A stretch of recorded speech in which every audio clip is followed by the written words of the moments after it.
Doctor صاحب P T I کے 95% لوگ جیسا کہ سلمان صاحب بتا رہے ہیں وہ مفاہمت چاہتے ہیں، کیا خان صاحب آپ کو لگتا ہے ضد چھوڑیں گے اپنی؟ دیکھیے پہلے تو اس بیان سے ایک بات ظاہر ہو گئی ہے اور وہ یہ اسٹیبلش ہوا ہے کہ اصل فیصلہ پولیٹیکل گورنمنٹ نے نہیں کرنا، جنہوں نے کرنا ہے وہ اور لوگ ہیں اس معاملے کے طے کرنے کا فیصلہ جو ہے۔ اور دوسرا یہ ہے کہ مفاہمت اور معافی میں فرق ہوتا ہے۔ سیاست میں مفاہمت تو ہو سکتی ہے، معافی کا امکان بڑا کم ہوتا ہے۔ وہ مجبوری اگر اس طرح ہو جائے اور جو ہے معافی جو ہے وہ کنفیشن بھی کاؤنٹ ہو سکتی ہے۔ اچھا، اس بات کا بھی اندازہ ہونا چاہیے۔ تو میرا نہیں خیال کہ اس بیان کے بعد پاکستان کی سیاسی فضا میں کوئی بہتری کے امکانات ہوں گے، اور معاملات جو ہیں وہ اسی طرح ہی چلتے رہیں گے۔ وہ اسی صورت میں ہوں گے جب دونوں ایک ایک قدم پیچھے ہٹنے کی بات کریں گے، ایک سائیڈ سے نہیں، دونوں سائیڈ سے کچھ نہ کچھ اقدامات ہوں گے، تبھی جو ہے وہ بہتری کے امکانات ہو سکتے ہیں۔ یک طرفہ طور پر جو ہے یہ میرے نزدیک کم از کم یہ ممکن نہیں ہے، اور یہ تنازع جو ہے وہ چلتا رہے گا، کیونکہ اس کا جو منفی اثر ہے، دیکھیے یہ معافی ہے یا مفاہمت ہے جو بھی ہے، اگر یہ نہیں ہوتی، جس کا کہ امکان ہے کہ نہیں ہوگی، تو اس کا منفی اثر آپ کے سیاسی عمل اور سیاستدانوں پہ ہوتا ہے، اسٹیبلشمنٹ پہ کوئی فرق نہیں پڑتا، اس لیے کہ ان کی تو جگہ ایک ایکسکلوسیو کانسٹیٹیوشنل پوزیشن ہے نا، وہ اپنی جگہ موجود رہے گی۔ لیکن اگر پی ٹی آئی کو دیکھا جائے تو سیاسی مصالحت کے سوا ان کے پاس کیا آپشن ہے ڈاکٹر؟ دیکھیے مصالحت اور میں یہی تو آپ سے عرض کر رہا ہوں کہ مصالحت اور معافی میں فرق ہے۔ معافی ایک اور چیز ہے، معافی ایک اسپیسیفک قدم ہے اور جس کی انٹرپریٹیشن مختلف ہو سکتی ہے۔ دیکھیں معافی کے بعد ایک اور جھگڑا، اگر وہ کہہ دیں کہ جی ہاں جی اگر نقصان ہوا ہے تو ہم اس کے لیے معافی کے طلبگار، ہمارا مقصد یہ نہیں تھا، ایک جھگڑا اس پہ یہ چلے گا کہ نہیں معافی کے لیے یہ الفاظ نہیں بلکہ یہ الفاظ کہنے چاہیے، معافی اس طرح نہیں اس طرح مانگی جاتی ہے۔ تو یہ کوئی اتنا آسان نہیں ہے یہ جو اس خط سے یا اس سٹیٹمنٹ جو بھی آئی ہے کہ اس سے کوئی ہماری سیاست میں کوئی بہتری کے امکانات ہو سکیں گے۔ پھر پی ٹی آئی کے پاس راستہ کیا ہے ڈاکٹر صاحب؟ پی ٹی آئی کے پاس تو راستہ یہی ہے کہ جو حالات بدلنے کے امکان کبھی اگر ہوں گے تو پھر حالات بدل جائیں گے۔ ہم نے یہ دیکھا نا، ہم نے تو دیکھے ہوئے ہیں دور، ہم نے ضیاء الحق کے دور میں پی پی پی کے ساتھ دیکھا اور دور بدل گیا۔ تاریخ یعنی آپ جو لوگ اقتدار پہ ہوتے ہیں نا وہ ہمیشہ کے لیے نہیں ہوتے۔ پی پی پی کے ساتھ یہ ہوا، پی ایم ایل این کے ساتھ یہ ہوا ہے، ہم نے پی ایم ایل این پہ الزامات لگتے دیکھے، مقدمے چلتے دیکھے، سزائیں ملتی دیکھیں۔ اب کہاں ہیں وہ؟ اقتدار میں ہے نا۔ تو کل حالات بدلیں گے، بندے ادھر سے ادھر ہوں گے، جو کہ تاریخی طور پہ ہمیشہ بندے ایک عہدے پہ قائم نہیں رہتے، تو ہو سکتا ہے حالات بدل جائیں اس قسم کے۔ یا تو آپ کوشش کر کے خود دونوں سائیڈ ایک ایک قدم پیچھے ہٹیں، جو میں ریپیٹ کر رہا ہوں۔ نہیں تو پھر پی ٹی آئی کو حالات بدلنے کا انتظار کرنا ہوگا، آپ یہ کہہ رہے ہیں ڈاکٹر صاحب۔ ابھی تو یہ آفت خیبر پختونخوا، گلگت اور آزاد کشمیر میں ہے، اربن فلڈنگ کا خدشہ جو ظاہر کیا جا رہا ہے اس سے تو پنجاب بھی شدید متاثر ہو سکتا ہے، ہمیں کیا کرنے کی ضرورت ہے؟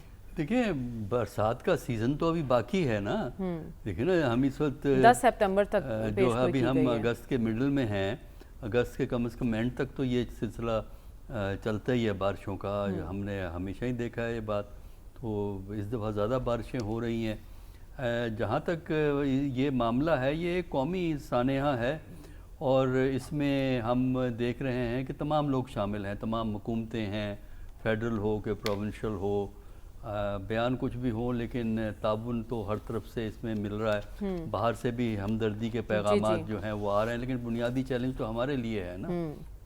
اس میں فی الحال تو جو فوکس ہے وہ ریسکیو پہ ہے اور ریلیف پہ ہے کہ کس طرح لوگوں کو نکالا جائے، کیا جائے، اور پھر یہ ہے کہ ان میں سے کچھ پانی تو ادھر ادھر علاقوں میں ضائع ہو جاتا ہے، کچھ پانی دریاؤں کے ذریعے سندھ پہنچے گا، پنجاب سے گزرتا ہوا جو ہے نا پانی پھر وہ سندھ پہنچتا ہے، اور سندھ میں پھر بارشیں اگر ساتھ مل جائیں تو وہاں پھر ایک فلڈ کی صورتحال جو ہے وہ پیدا ہو جاتی ہے۔ لہذا خطرے تو باقی صوبوں کے لیے بھی ہیں، پنجاب کے لیے بھی ہے کہ بارشیں زیادہ ہوں گی، کچھ پانی دریاؤں میں آئے گا، اور چونکہ دریاؤں میں جو ہے نا جو سائڈوں پہ لوگوں نے آبادیاں بنائی ہوئی ہیں تو اس کی وجہ سے نقصانات زیادہ ہوتے ہیں.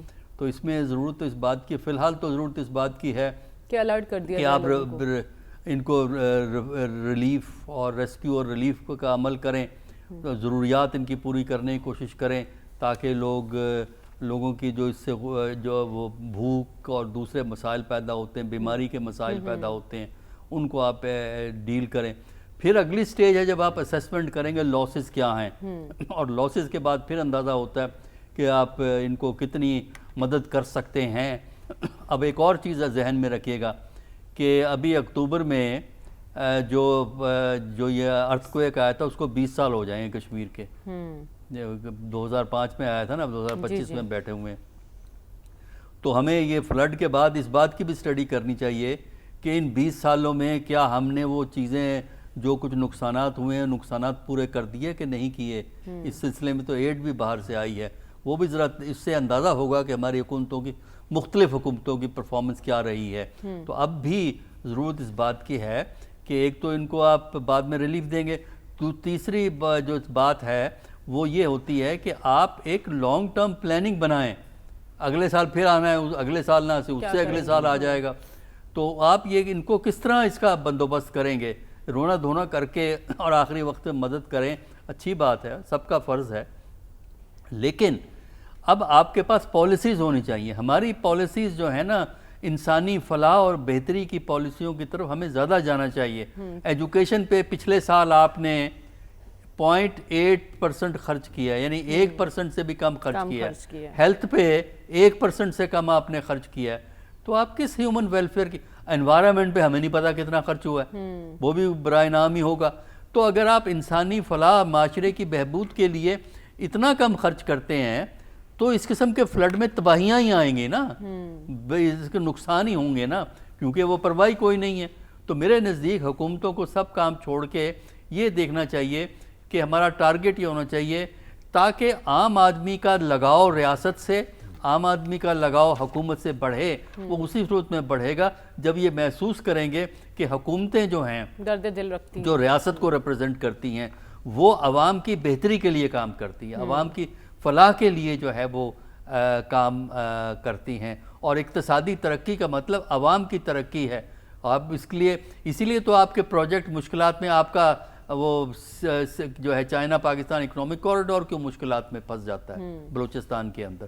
وہ اس لیے کہ وہاں یہ احساس نہیں اب نے پیدا کر سکے کہ اس سے وہاں کی عوام کو فائدہ پہنچتا ہے. اسی طرح آپ کے پی ہے، کشمیر ہے، وہ بھی پاکستانی کے ساتھ ہیں. اس کے علاوہ اب گلگت بلتستان ہے، ان سب، اور پھر پنجاب اب ایفیکٹ ہوگا، اس کے بعد سندھ ایفیکٹ ہوگا. آپ کو ایک لانگ ٹرم سٹریٹجی بنانی چاہیے، ٹھیک ہے، وہ تبھی جا کے آپ ان معاملات کو ڈیل کر سکیں گے. لیکن اس وقت تو آفت سر پہ آن کھڑی ہے نا. لانگ ٹرم تو ہم تب سوچیں گے وہ تو جب بعد کی ہمیں بات تھوڑا ہے. ریلیف ملے گا.